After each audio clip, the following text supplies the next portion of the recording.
Hello students, today we will be discussing about atoms, molecules and chemical reactions. Okay, so before dealing with it, we will be seeing few activities, that is burning of magnesium ribbon and burning of carbon. Okay, so what we will be doing is, we will be taking magnesium ribbon. Okay, for example, if we are measuring about 12 grams of magnesium, it reacts with oxygen and forms magnesium oxide. Okay, so here we are burning the magnesium ribbon.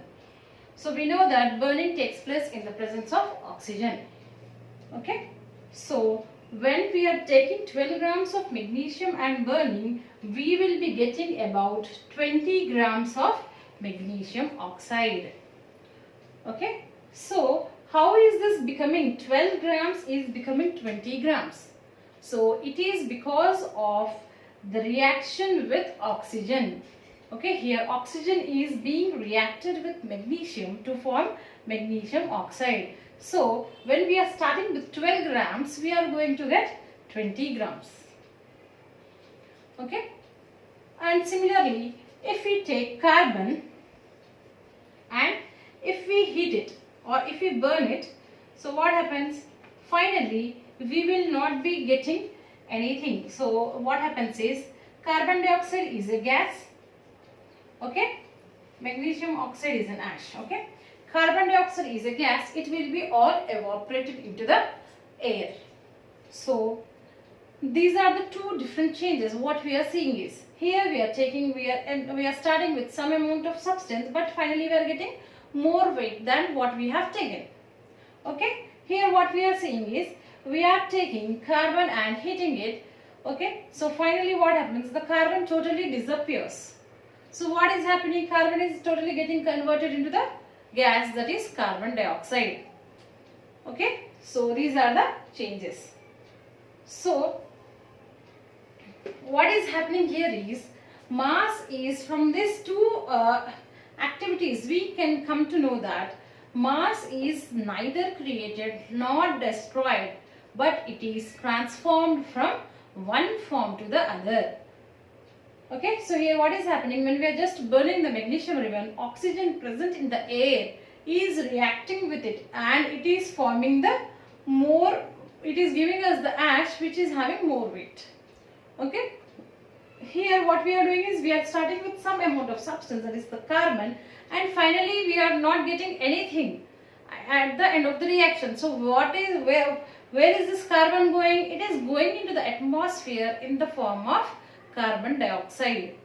Okay, so here what is happening is, it is only getting transformed from one form to the other.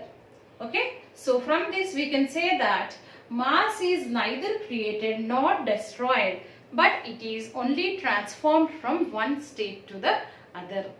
Okay, so this is what is called as law of conservation of mass. Okay, so I hope you all have understood what is law of conservation of mass.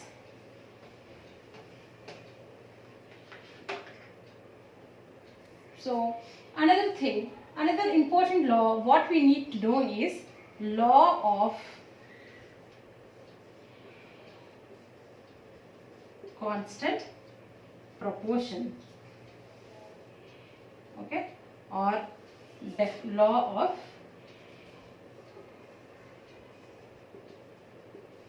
definite proportion. So according to this law, it states that a given chemical substance contains the same number of atoms, okay, by weight, whether it is obtained naturally or formed synthetically. For example, here if we see, to understand it, we will be seeing, okay, water. Okay, so the water, whether it is obtained from the well or it is obtained from the pond or it is synthesized in the laboratory, so we will be having same ratio of hydrogen to oxygen. Okay, so wherever the water is obtained from, it will be containing hydrogen and oxygen only in the ratio of 2:1. Okay, so this is what is law of constant proportion or law of definite proportion. It states that a given chemical substance, okay, contains the same number of atoms whether it is obtained naturally or synthesized artificially. Okay, the elements will be reacting in a definite proportion. So these are the two important laws.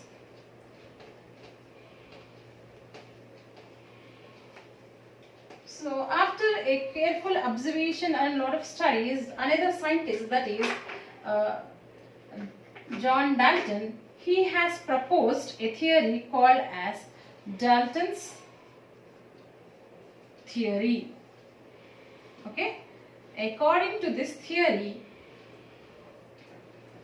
matter is made up of molecules, small particles called as molecules,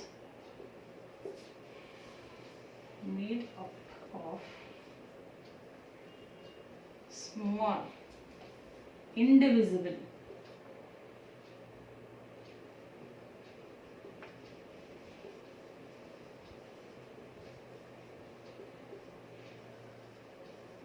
called as atoms. Okay, and atoms of an element. Okay, atoms of an element have same atomic mass and same chemical properties.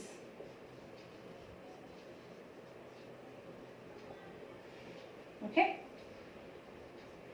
and another thing is that atoms, whenever a chemical reaction is occurring, the atoms are neither created nor they are destroyed.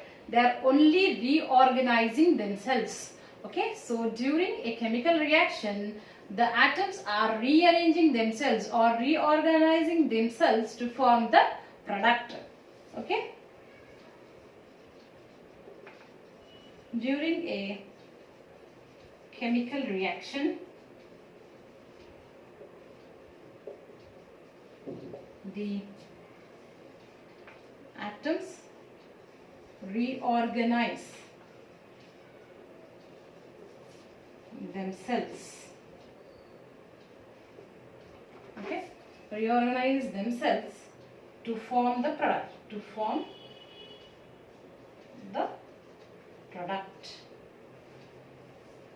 Okay, and another postulate of Dalton's theory is that atoms of different elements combine to form the compound. Okay, so what it is, I will be writing over here.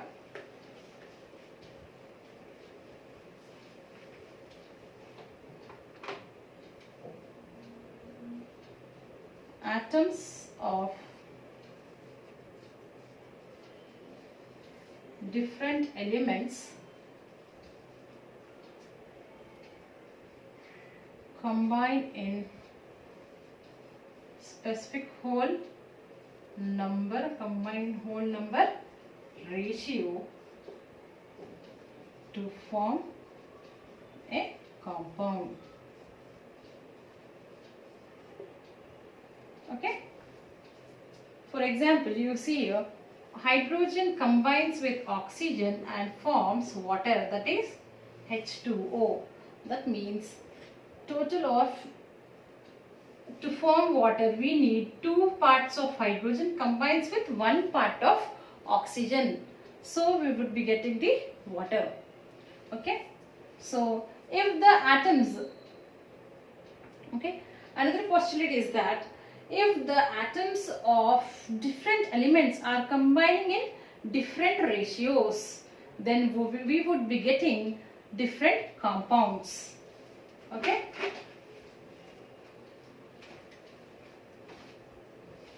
so what it is, we will see here.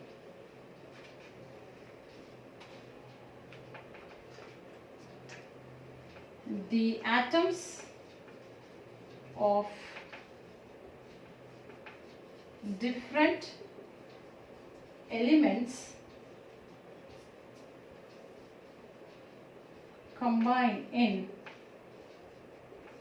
different ratios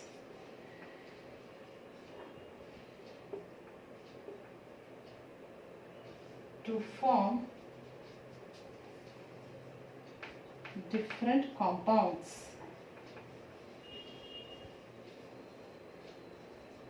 Okay, so in order to understand this, we will be taking an example, that is carbon monoxide and carbon dioxide.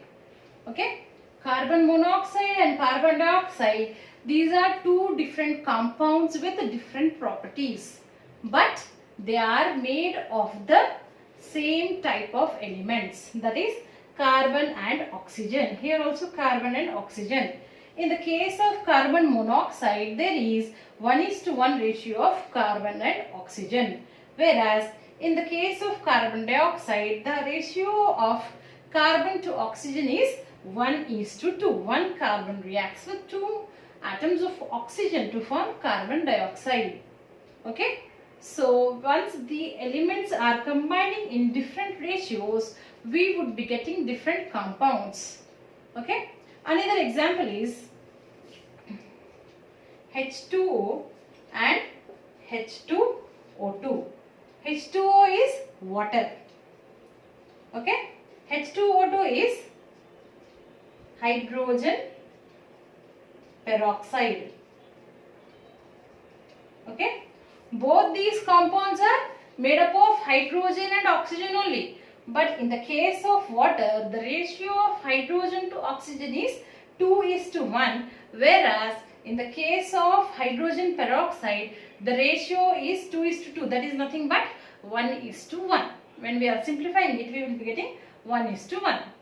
Okay, so though these compounds are made up of same atoms, same kind of atoms, but they are having different properties and they are forming the different compounds. So these are the important postulates of Dalton's theory. Okay.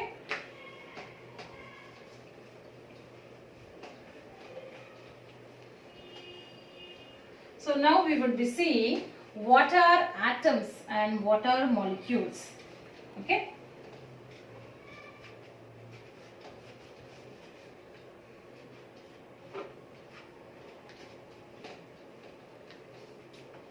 So before going to that, we would be knowing few definitions, that is what is an element, what is a compound. Okay, then we would be knowing the molecules. What is a molecule? We will see here. Okay, element is nothing but it is a substance made up of only one kind of atoms. Okay, a substance made up of only one kind of atoms is called as an element, whereas a compound is a substance made up of one kind of molecule. Okay, so what is the difference we will see over here. Okay, and whether it is an element or a compound, both are made up of molecules only. Okay, element is nothing but substance made up of homoatomic molecules. Okay, whereas compound is a substance made up of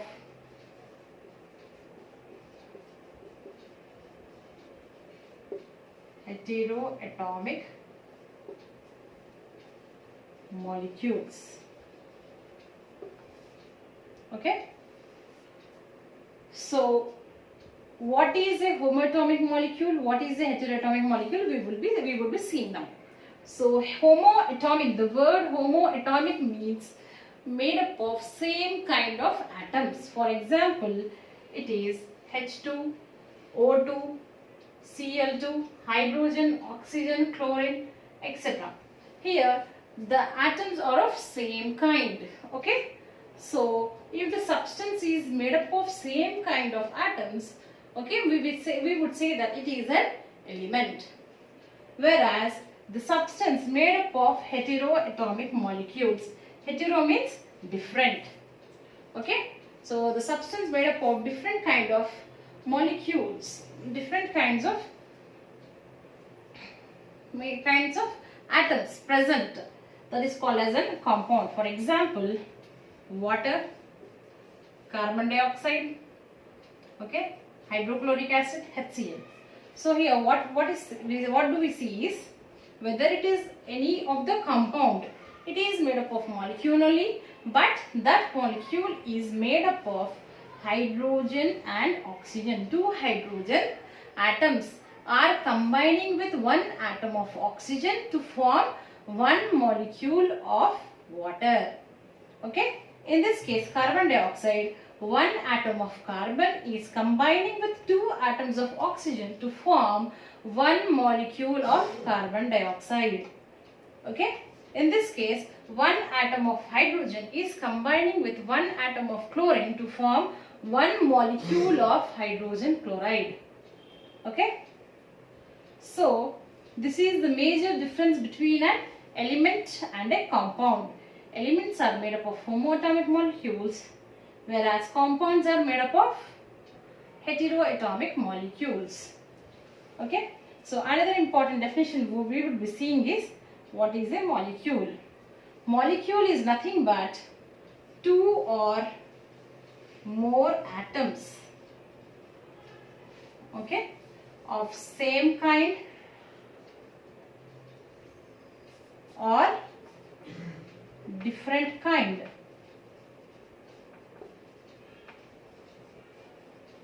combine to form a molecule. Okay, for example, see here, if hydrogen is combining with one more hydrogen, it forms H2, that is hydrogen molecule. Whereas if hydrogen is combining with chlorine, it forms HCl, that is hydrochloric acid.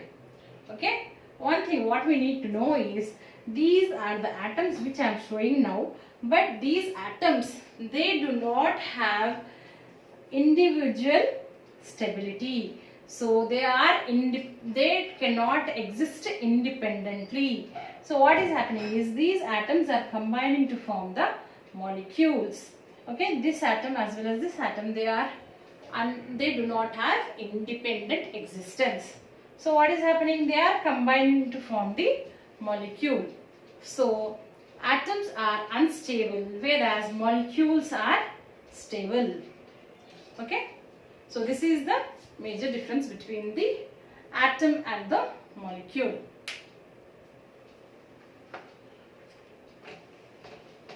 Another thing is, we would be saying that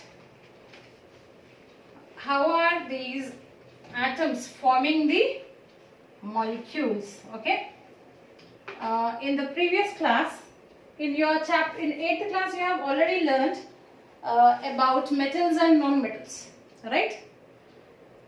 So metals and non-metals, they will be combining. All the substances are generally classified into 4 categories. Okay, those are metals, non-metals, semi-metals and noble gases. Okay, so all these are the elements. Elements are classified into metals, non-metals, semi-metals and noble gases. Okay, metals, they will be generally losing the electrons and non-metals will be gaining the electrons. So what is all this? We will be seeing over here. Okay, so atom, this is unstable. Okay, combines to form a molecule. Okay, whereas molecule, it is stable. Okay, it can be divided into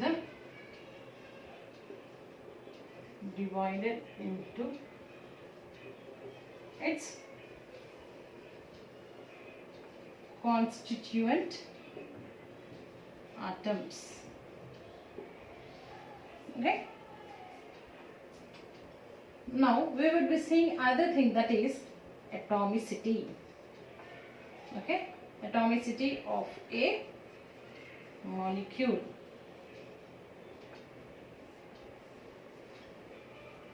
Atomicity is nothing but it is the number of atoms in a molecule is called as atomicity.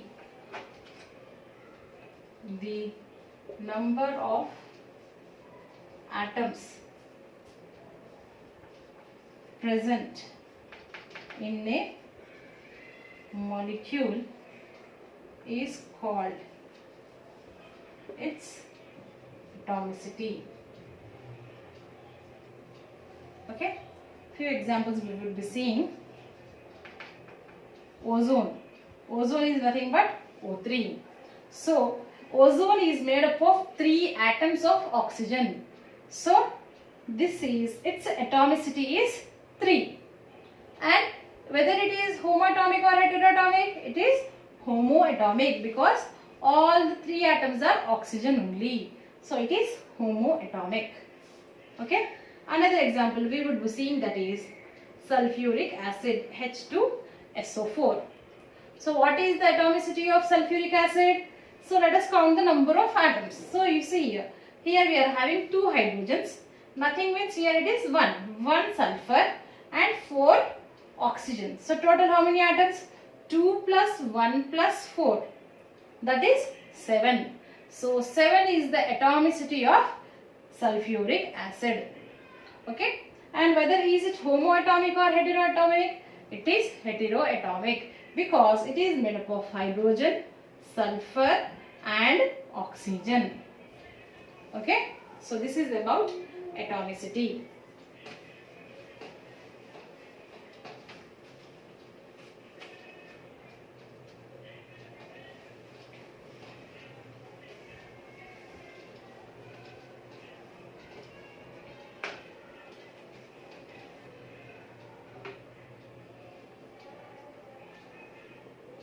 Next, another important concept is valency. Okay, so what is valency? It is nothing but the combining capacity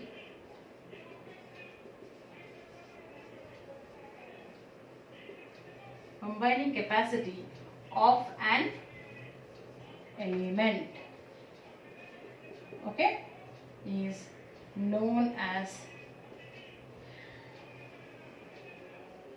valency. Okay, so atoms are combining with one another in a particular ratio. That ratio is what it's called as valency. Okay, the valency. So these particular ratios, all these atoms combining to form the molecules, it depends upon their combining capacities. That combining capacity itself is called as valency. Okay, so we would be seeing different kinds of valencies. What they are, let us see here.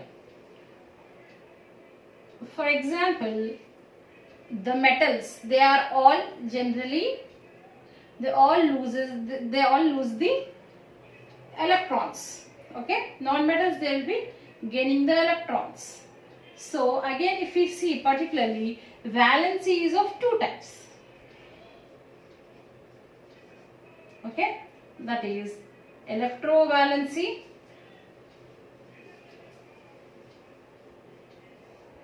and covalency.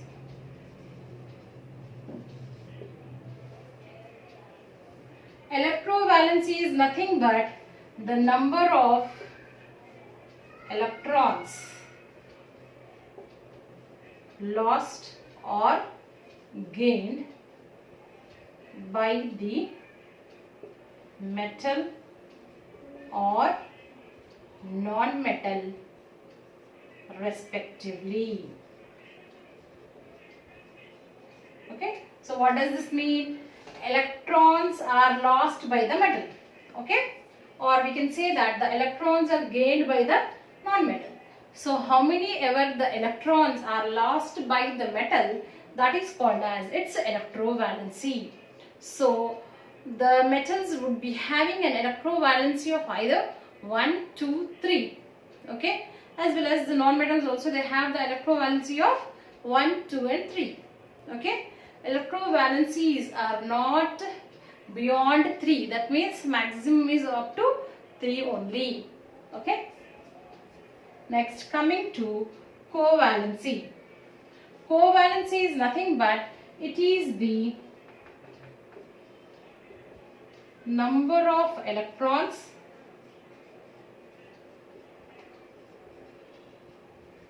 shared by the atoms of a molecule, shared between the atoms of a molecule or shared by the atoms of the molecule. Okay, so that is about the covalency. So now we would be discussing only about the electrovalency.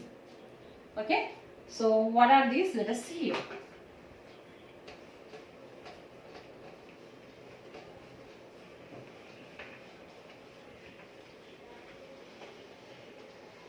So electrovalency is nothing but we said that it is because of gaining the electrons or losing the electrons. Okay. So what happens when the atom gains the electron and what happens when an atom loses the electron? Let us see over here. So if an atom, okay, loses the electron, okay, it gets the positive charge. It acquires the positive charge. Okay. So the charged particle, that is called as cation. Okay. So we can say that when an atom loses the electron, it forms the cation. Okay. For example, if we see sodium, it loses one electron and forms sodium ion. Okay, so this is uni positive. That means uni means one, positive. Okay, sodium is losing one electron to form the uni positive cation. Whereas if you see magnesium, it is dipositive. It is a dipositive cation. Whereas aluminium, it is tripositive cation. Okay. Another example is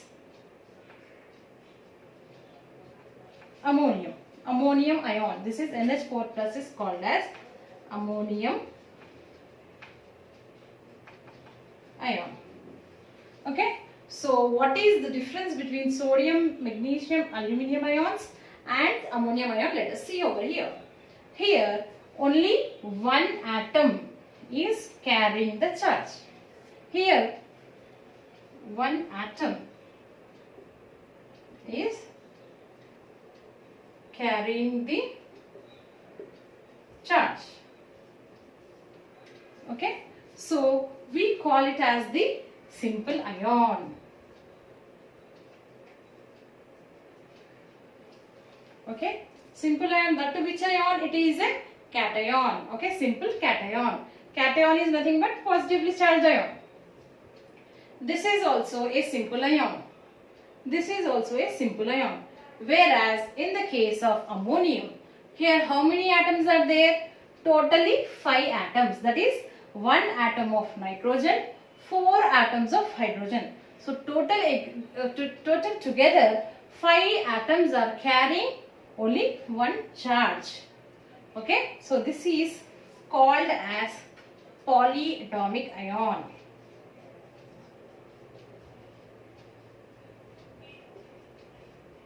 Okay, why are we calling it as polyatomic? Means poly means many, atomic means atoms. So a group of atoms carrying the charge is called as polyatomic ion. So a group of atoms carrying the charge is called a polyatomic ion. So this is the major difference between simple ion and a polyatomic ion. Okay.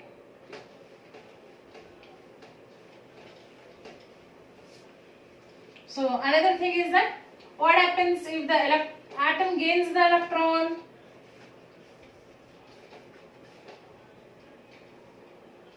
So now we would be seeing that if an atom gains the electron, okay, or it could be electrons, okay, it acquires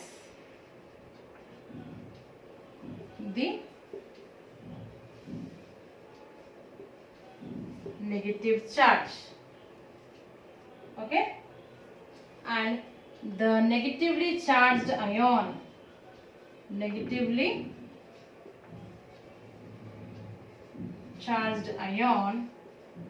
is called